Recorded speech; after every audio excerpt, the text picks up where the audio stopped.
Buletin Didik 1 Mei bersama saya Mimi Azir Abdullah. Assalamualaikum dan salam sejahtera. Pemansuhan ujian pencapaian sekolah rendah UPSR sepenuhnya dan pembatalan pentaksiran tingkatan 3 PT3 tahun ini diharap berupaya melahirkan generasi masa depan yang lebih kreatif, inovatif dan berdaya saing seiring situasi dan perkembangan dunia semasa.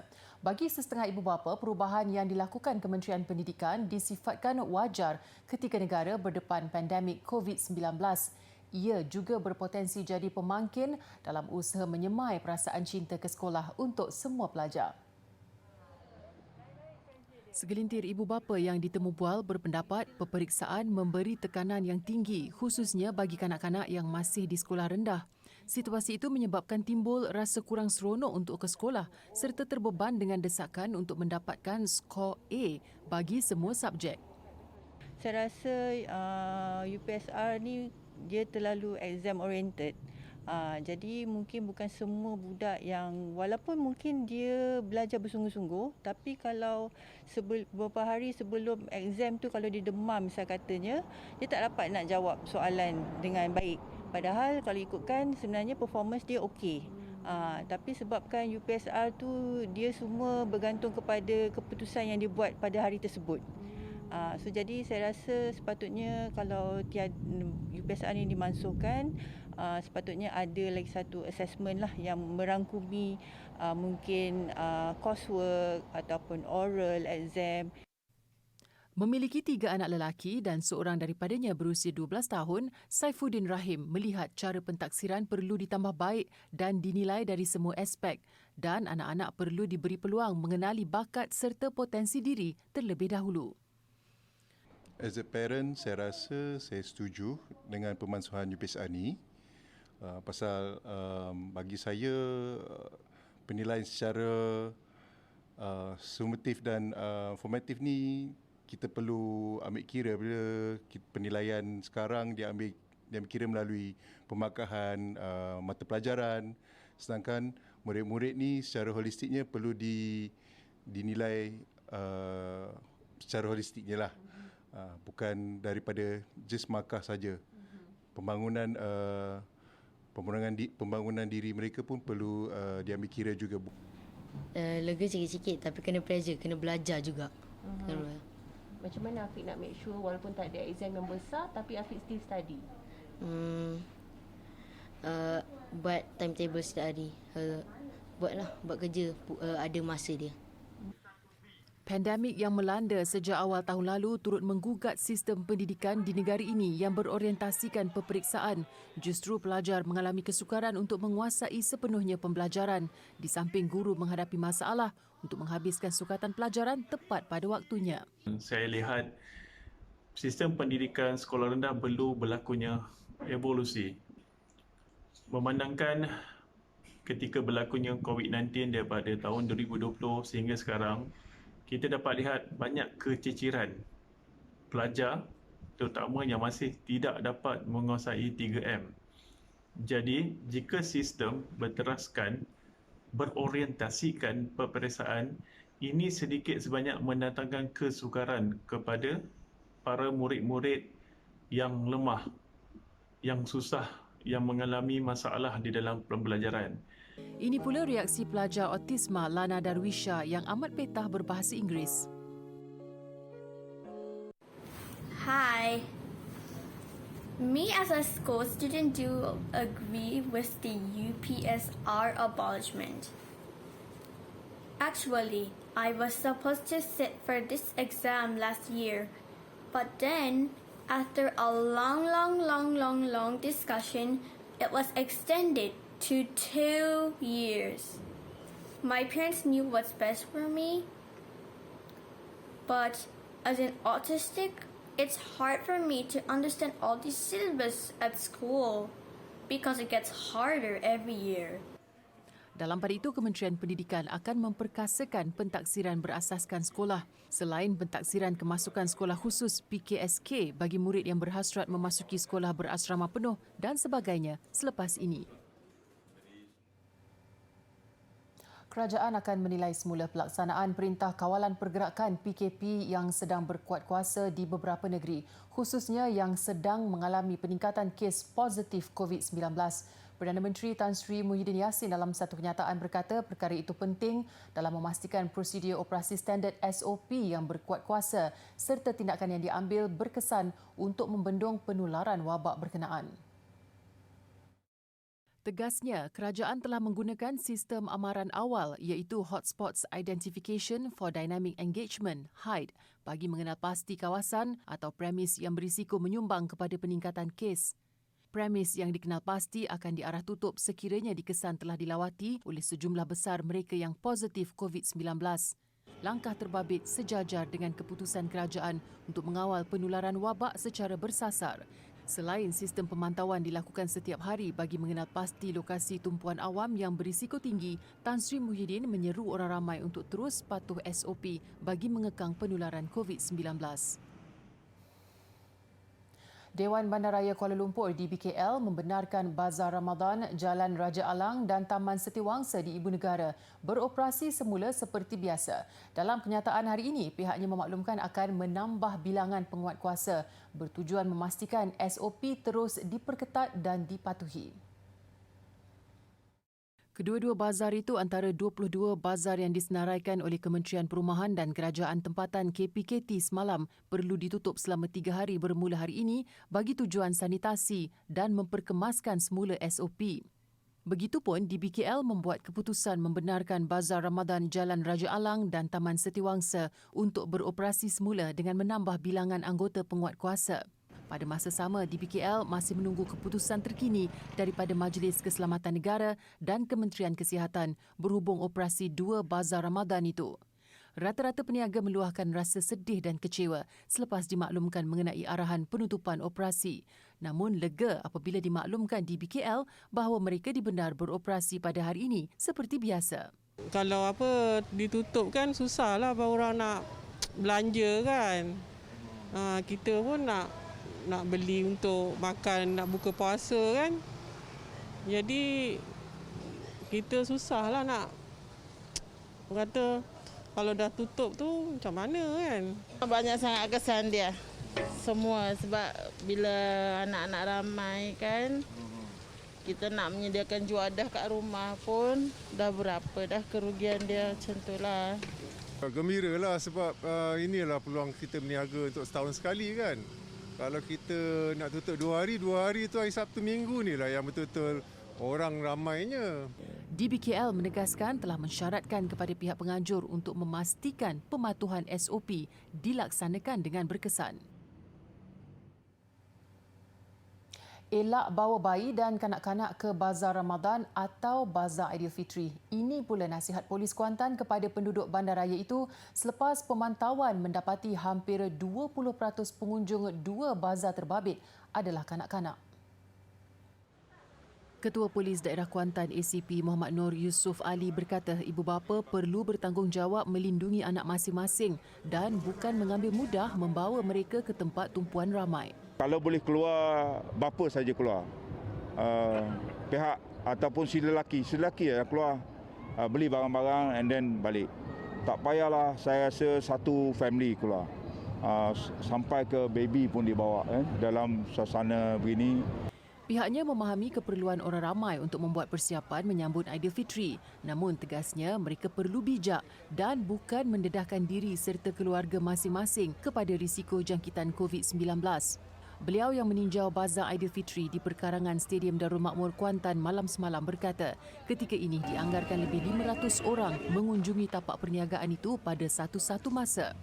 Jumlah itu dijangka meningkat menjelang Syawal. Keadaan itu amat membimbangkan dan tindakan tegas termasuk menutup bazar terpaksa dilakukan jika penganjur, peniaga dan pengunjung tidak mematuhi SOP. Bazar Aidilfitri ini mempunyai 110 gerai dan beroperasi dari jam 12.30 hari hingga 2 pagi setiap hari.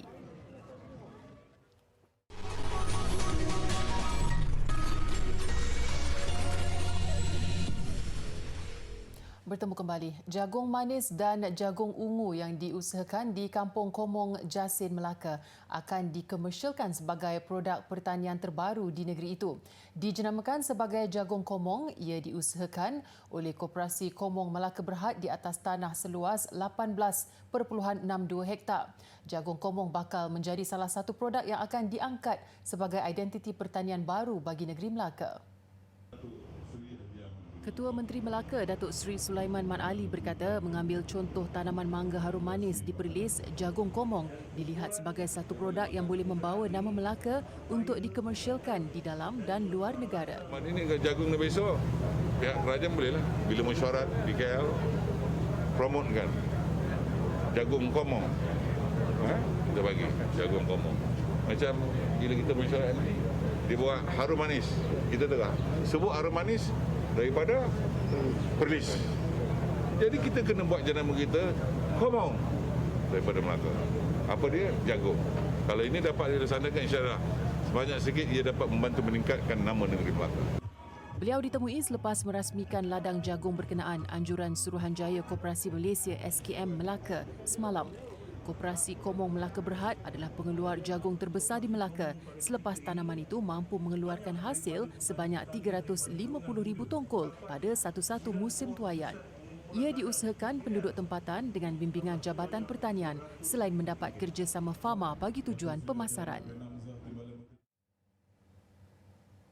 Dialek Perak antara yang popular dalam kalangan rakyat negeri lain. Kesan pengaruh filem Muhammad Khalid atau Mamat Khalid antaranya Zombie Kampung Pisang dan Hantu Kak Limah Balik Rumah. Sebahagian keunikan dialek Perak itu mempunyai variasi mengikut daerah dan sempadan. Susulan itu, Dewan Bahasa dan Pustaka DBP mengadakan program secara dalam talian mengenai dialek Perak serta asal-usul beberapa perkataan yang digunakan. Menurut Munshi DBP Muzaffar Shah Muhammad Rajamal, sebutan dialek Perak lebih kepada penggunaan vokal E pepet seperti perkataan dema. Namun terdapat juga penggunaan vokal E taling seperti di Perak Tengah. Pertuturan dialek biasanya turut dipengaruhi mengikut sempadan negeri serta penghijrahan. Apabila kita mencari dialek Perak, asasnya ada dua daerah saja yang boleh menjadi contoh penutur jati ataupun penutur natif. Apa nama ni? Dialek Perak. Iaitu daerah Bandar Diraja, daerah Kuala Kangsar dan daerah Perak Tengah. Tambah Muzaffar, berlaku asimilasi atau perkataan pinjaman dalam dialek Perak sehingga menjadikan ia lebih unik. Berlaku perubahan dialek di negeri Perak ni ada yang pertama kerana pengaruh sempadan. Sempadan Kedah, udah ikut cakap Kedah. Sempadan Siam, udah ada orang petani. Betul. Laut Selat Melaka, banyaklah Jawa dari Sumatera datang ikut laut koma. Tak? Lepas itu sempadan. Yang kedua ikut sungai. Sungai ke sungai? Sungai ke sungai? Sekarang kita bincang. Okey, sungai dari Hulu Perak, Tasik Banding yang besar tu ya. Ikut sungai masuk Kuala, dari Kuala sungai masuk Perak Tengah, dari Perak Tengah masuk Hilir Perak, dia keluar ikut Bagan Datuk. Jadi tadi yang pertama faktor penyebaran dialek sempadan negeri, yang kedua sepanjang pesisir Sungai Perak, dan yang ketiga tentulah penghijrahan. Muzaffar turut memuji usaha Mamat Khalid untuk mengetengahkan dialek Perak dalam filem serta drama bersiri keluarannya. Perkara itu bukan sahaja menjadikan dialek Perak terkenal di seluruh negara, malah memberi keyakinan kepada generasi muda berasal dari Perak untuk bertutur dalam dialek dari utara tanah air. Saya pun bagi secara peribadilah, terima kasih banyak kepada Yop kita, Encik Mamat Khalid, yang tak jemu-jemu menghidupkan filem, dalam masa yang sama menghidupkan warisan bangsa dialek Perak. Kalau tak ada usaha Ropi ni, lama-lama lambat laun mati nanti warisan bangsa kita. Tak? Selain dialek Perak, DBP turut membincangkan pelbagai dialek lain di laman Facebook mereka. Untuk mengenali lebih banyak dialek di Malaysia dengan lebih mendalam, anda boleh melayari laman Facebook DBP Malaysia.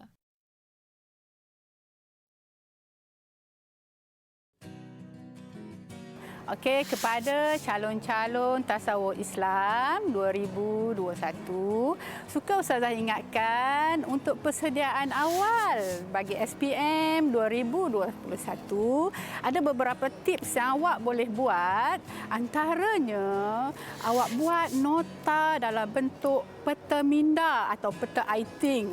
Boleh pilih sama ada nak peta pokok, nak peta buih, berbagai-bagai peta awak boleh buat, dan wujudkan juga akronim supaya awak cepat menghafal. So, apabila masanya examnya nak sampai nanti, semuanya di hujung jari dalam minda awak.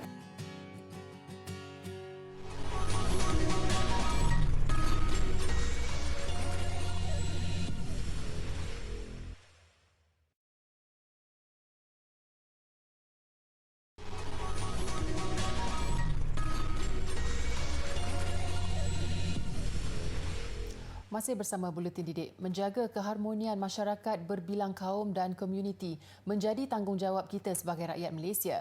Menyedari kepentingan itu, kawasan Rukun Tetangga KRT Taman Rasa Sayang Senawang Negeri Sembilan mengadakan majlis berbuka puasa yang turut dihadiri kira-kira 30 penduduk kaum Cina dan India.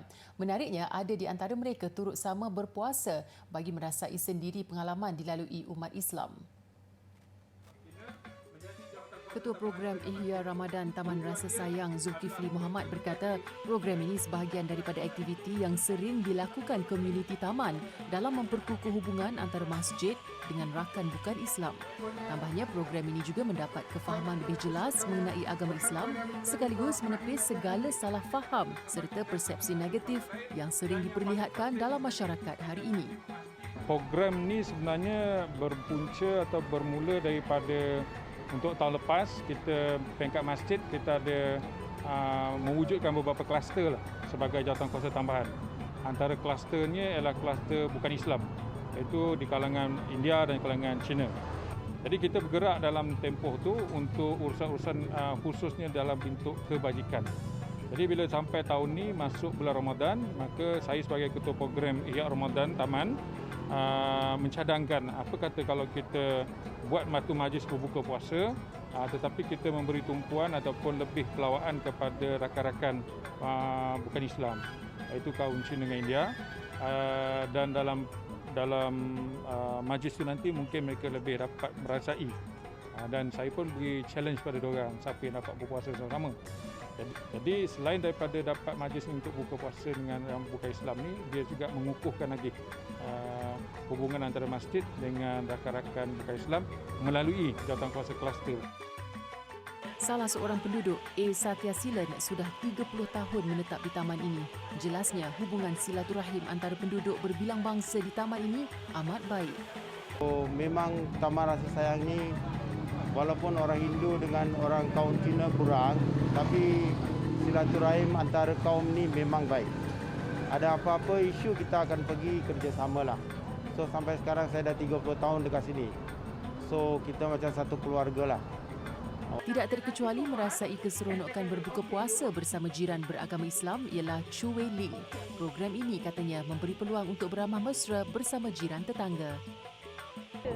Kita sebagai bangsa Cina, kita rasa gembira sebab yang berbuka puasa tapi orang pun ada join us kita tu, join together. Kita Indian, kita Chinese datang join together lah. Kita tak rasa macam terasing, tapi memang berbangga lah sebab dapat rasa macam mana yang berbuka puasa. Bukannya berdua atau duduk dekat dalam satu komuniti? Memang kita memang betul sebab biasa kita pun tak merasa saya mosque dia memang Islam, tapi dia pun selalu jemput kita untuk join dia punya aktiviti.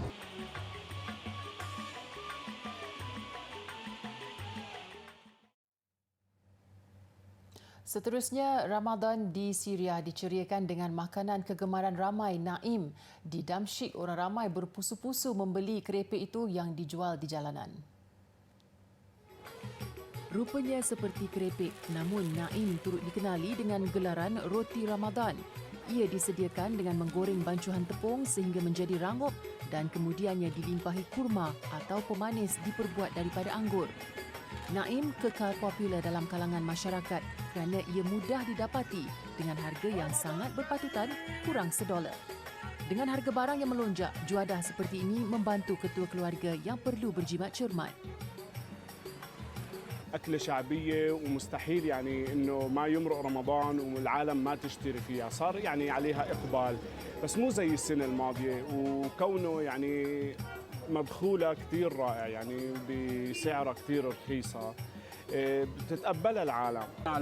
على زمان جد أجدادنا وآبائنا نشتري الأكلة نتحلى فيها، أول شيء طيبة وسعرها مقبول، باقي الحلو سعره غالي ما بيطلع بإيد الواحد يشتريها، أما هي سعرها طيب ومقبول بنشتريها.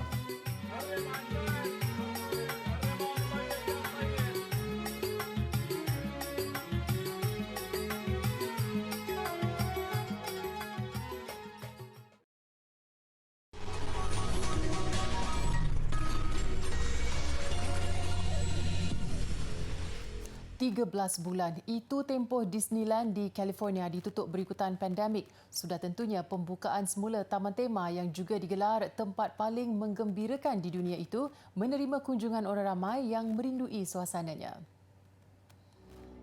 Ia bagaimanapun dibuka kepada penduduk negeri terbabit dan beroperasi di bawah kapasiti terhad pada 25% sahaja.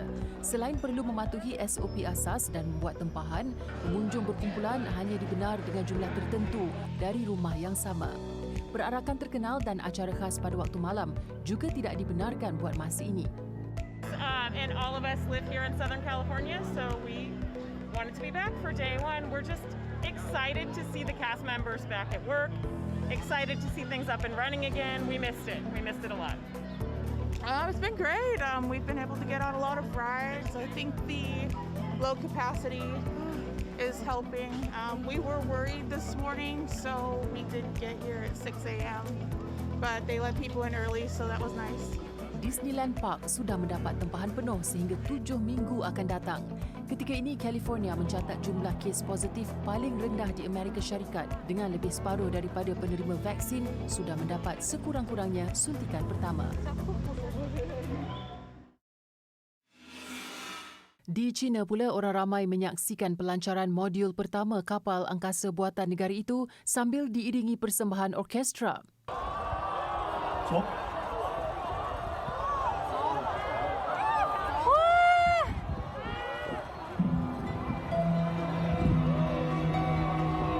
Acara berlangsung di pantai berhampiran pusat pelancaran angkasa Wenchang.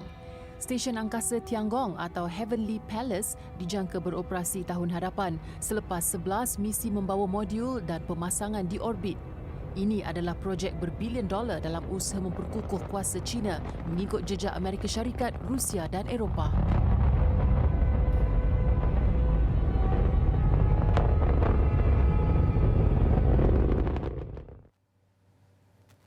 Kumpulan K-pop terkenal Twice mencatat satu lagi pencapaian. Hari ini, kesemua 9 anggota kumpulan itu berkongsi video menerima anugerah Diamond Play Button daripada YouTube. Ia selepas saluran rasmi mereka melepasi jumlah 10 juta pelanggan. Ini bermakna Twice adalah kumpulan K-pop keempat menerima pengiktirafan tersebut selepas Blackpink, BTS dan Big Bang. Twice turut berterima kasih kepada semua peminat mereka atas pencapaian bersejarah ini.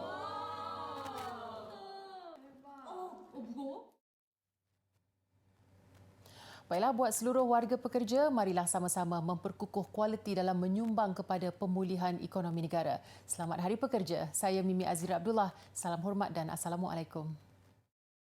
Saya ingin merakamkan ucapan setinggi-tinggi penghargaan dan juga ucapan Selamat Hari Pekerja khususnya kepada semua pekerja di sektor awam dan swasta.